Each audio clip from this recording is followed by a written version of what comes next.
رزق کے لیے دستیاب کا وظیفہ۔ جس گھر میں یہ تسبیح صرف ایک بار پڑھی جاتی ہے وہاں سے تنگ دستی، محتاجی اور غربت نکل جاتی ہے۔ گھر میں غیبی رزق اور پیسہ آتا ہے۔ بسم اللہ الرحمن الرحیم۔ سامعین جی، ناظرین، السلام علیکم ورحمۃ اللہ وبرکاتہ۔ اللہ الصمد کا یہ وظیفہ کرتے ہی اللہ پاک نے چاہا تو آپ کی جھولی میں اتنی دولت آئے گی کہ سنبھالنا مشکل ہوگا اور انشاءاللہ رزق بانٹتے پھریں گے۔ اللہ الصمد کا وظیفہ جو آج کی اس ویڈیو میں آپ کو بتانے لگی ہوں، بڑی توجہ اور دھیان سے یہ عمل کرنا ہے۔ اپنی زندگی سے آدھا گھنٹہ نکال کر اس عمل کو دے دیں۔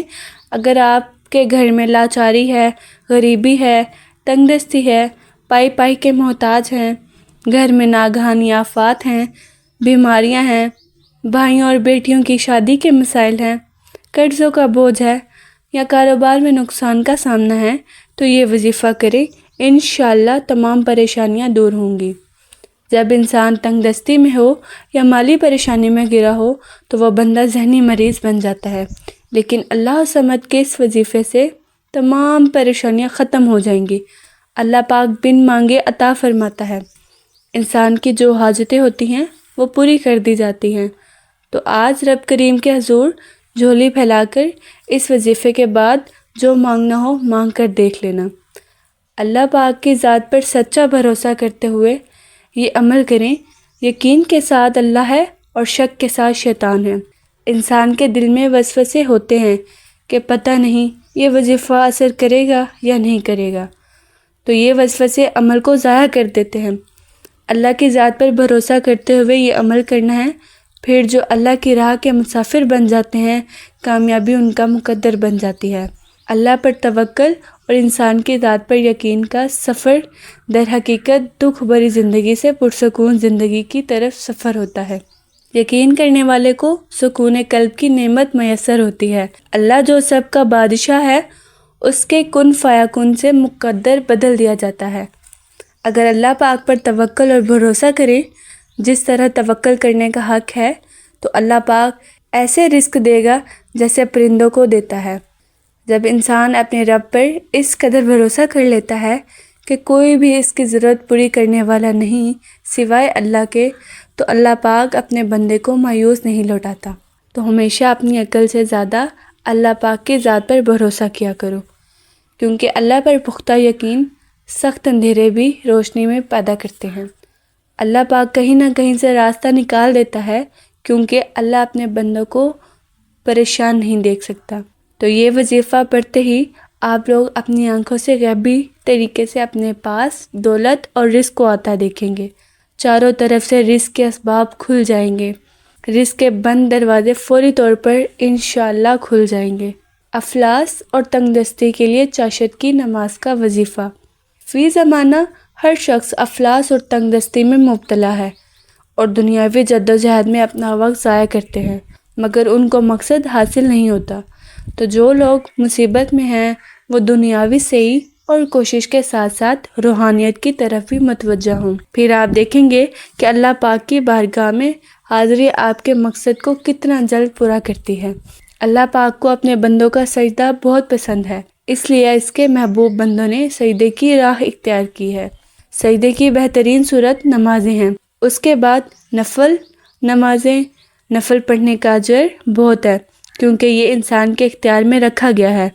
دن رات میں جتنے چاہے نوافل پڑھیں، لیکن دن رات کی کچھ نفلی نمازیں ایسی ہیں جن کا درجہ فرضوں کے بعد عام نوافل سے قدرے زیادہ ہے، کیونکہ نبی پاک صلی اللہ علیہ وآلہ وسلم کو نماز پڑھنے میں جس قدر مسرت اور فرحت ہوتی ہے، اس قدر کسی اور کام میں نہیں ہوتی۔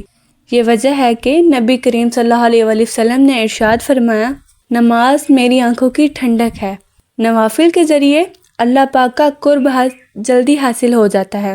رسول اکرم صلی اللہ علیہ وآلہ وسلم کا ارشاد ہے کہ اللہ پاک نے فرمایا کہ جو میرے کسی دوست سے عداوت کرے، میں اس کے خلاف اعلان جنگ کروں گا، اور میرا بندہ وہی ہے جو فرائض کے ذریعے میرا قرب حاصل کرتا ہے اور پھر نوافل کے ذریعے حاصل شدہ قرب برقرار رکھتا ہے، یہاں تک کہ میں اسے محبوب بنا لیتا ہوں۔ اگر وہ مجھ سے کسی چیز کا سوال کرے تو میں اس کا سوال پورا کروں گا، اور اگر وہ پناہ مانگے گا تو میں پناہ دوں گا۔ تو اس سے معلوم ہوا کہ نوافل کے ذریعے اللہ پاک کا خصوصی قرب ملتا ہے، اور یہ صفت اولیاء اللہ کے خواص میں سے ہے۔ حدیث پاک میں آیا ہے کہ رسول صلی اللہ علیہ وآلہ وسلم نے فرمایا، جو شخص نماز چاشت کی 12 رکعتیں پڑھتا ہے، اللہ پاک اس کے افلاس اور تنگ دستی کو دور فرما کر اس کو ہر طرح سے خوشی و خرم بنا لیتا ہے۔ اللہ پاک اس کے افلاس اور تنگ دستی کو دور فرما کر اس کو ہر طرح سے خوش اور خرم بنا دیتا ہے۔ چاشت کی نماز کا طریقہ۔ نماز چاشت کی 4 رکعتیں بھی ہوتی ہیں، مگر 12 رکعتیں بطریق احسن عمل ہے۔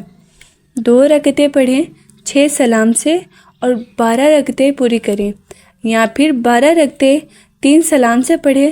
کوئی خاص صورت پڑھنے کی نہیں ہے، جہاں آپ کو آسانی ہو وہی طریقہ اختیار کریں۔ چاشت کی نماز کے بعد اللہ پاک کی بارگاہ میں مؤدبانہ انداز میں اپنی التجا پیش کریں۔ انشاءاللہ چند دن میں اس کا نتیجہ دیکھیں گے۔ چاشت کے معنی دوپہر کے ہیں، یعنی دن 11 بجے نماز چاشت شروع کر دیا کرے۔ وہ بہن بھائی جن کے گھر میں غربت، افلاس ہو، آمدن کم ہو یا دل میں کوئی حاجت ہو، نماز چاشت کو اپنے معمول میں شامل رکھیں۔ اللہ پاک آپ کی غربت کو دور فرما دے گا۔ آپ سے گزارش ہے، روزانہ دن 11 بجے چاشت کی نماز کی 12 رکعتیں ادا کیا کریں، اور آخر میں اللہ پاک کی بارگاہ میں رو کر دعا کریں۔ نماز چاشت خود پڑھیں اور اپنے بہن بھائیوں کو ترغیب دیں۔ اس کا آپ کو بہت فائدہ ہوگا، اور اس کا بتانا آپ کے لیے صدقہ جاریہ بنے گا۔ اس کے ساتھ ساتھ فرض نماز کی پابندی کریں، اپنی حیثیت کے مطابق صدقہ و خیرات کرتے رہیں، اور ہمیشہ رب تعالیٰ کا شکر کرتے رہا کریں۔ رب کا شکر ادا کرنا آپ کی نعمتوں کو وسیع کرتا ہے۔ یہ وظیفہ پڑھنے سے ہر پریشانی اور ہر تکلیف دور ہو جاتی ہے، اور انسان کی ہر حاجت اللہ پاک کے فضل و کرم سے پوری ہو جاتی ہے۔ تو گزارش ہے کہ اس ویڈیو کو آپ نے مکمل سماعت فرمانا ہے، اور ثواب کی نیت سے دوسرے بہن بھائیوں تک شیئر کرنا ہے، تاکہ سب کا بھلا ہو سکتا ہے۔ کوئی بندہ آپ کی وجہ سے ویڈیو دیکھے اور وہ یہ وظیفہ کرے، اس کی پریشانیاں دور ہوں، تو یہ ہم سب کے لیے نجات کا سبب بن سکتا ہے۔ چند ہفتوں کے لیے مسلسل روزانہ کی بنیاد پر یہ وظیفہ پڑھنے سے مفلسی اور تنگ دستی دور ہو جاتی ہے۔ کافی لوگوں نے اس عمل کو آزمایا ہے، اور اللہ نے ان کو فراخی عطا فرمائی ہے، ان کی امیدوں سے بڑھ کر رزق اور دولت سے نوازا ہے۔ توجہ سے اس ویڈیو کو آخر تک سماعت فرما لیں، اور اس تسبیح کو اپنی زندگی میں شامل کر لیں۔ اپنی اولاد کو، بہن بھائیوں کو، رشتہ داروں کو ترغیب دیں۔ یقین مانیے کبھی کسی کے محتاج نہیں ہوں گے، لیکن یقین کامل سے پڑھنا ہے، اور 5 وقت کی نماز اس عمل کی شرط ہے، کیونکہ جو بندہ نماز ادا کرتا ہے وہی پاک اور صاف ہوتا ہے اور کامیاب ہوتا ہے۔ ماہ سفر کا چاند نظر آنے سے پہلے یہ تمام وظائف کر لو، انشاءاللہ فائدہ ہوگا۔ ہر بیماری کو جسم سے دور بھگانے کے لیے روحانی طور پر مختلف اذکار، دعائیں اور وظیفے پڑھے جاتے ہیں۔ یہ وظائف دل کو سکون دیتے ہیں، اللہ پر توکل کو بڑھاتے ہیں، اور روحانی طور پر شفا کا ذریعہ بن سکتے ہیں۔ انشاءاللہ ہر بیماری کو دور کرنے کا مجرب وظیفہ سورۃ فاتحہ کا عمل۔ وضو کر کے پاک جگہ پر بیٹھیں، 3 بار درود شریف پڑھیں، جیسے درود ابراہیمی یا کوئی مختصر درود۔ صبح نہار منہ فجر کی نماز کے بعد سورۃ فاتحہ 3 مرتبہ پڑھیں۔ ہر مرتبہ پڑھنے کے بعد پانی پر دم کریں، اس پانی کو مریض کو پلائیں یا خود پئیں۔ یہ عمل روزانہ کریں، کم از کم 7 دن تک۔ سورۃ فاتحہ کو شفا والی سورت کہا گیا ہے۔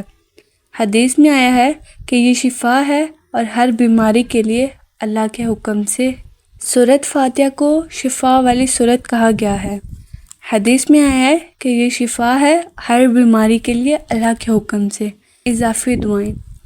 ترجمہ: اے لوگوں کے رب، تکلیف دور کر دے، شفا عطا فرما، تو ہی شفا دینے والا ہے، تیری شفا کے سوا کوئی شفا نہیں۔ ایسی شفا دے کہ بیماری کو جڑ سے ختم کر دے۔ دن میں کم از کم 3 بار پڑھے، مریض پر دم بھی کر سکتے ہیں۔ اہم ہدایات: دل میں یقین کامل ہو کہ شفا اللہ کے ہاتھ میں ہے۔ دوا کے ساتھ دعا بھی ضروری ہے، دونوں کا توازن رکھیں۔ گناہوں سے توبہ اور صدقہ دینا بھی روحانی فوائد رکھتا ہے۔ اگر آپ کسی خاص بیماری کے لیے یہ وظیفہ چاہتے ہیں، جیسے شوگر، کینسر یا ذہنی بیماری، تو براہ کرم بتائیں، میں مخصوص وظیفہ بھی پیش کر سکتی ہوں۔ ماہ سفر کا چاند نظر آنے سے پہلے یہ تمام وظائف کر لو، انشاءاللہ فائدہ ہوگا۔ 7 بار سورہ فاتحہ پڑھیں، فائدہ ہوگا۔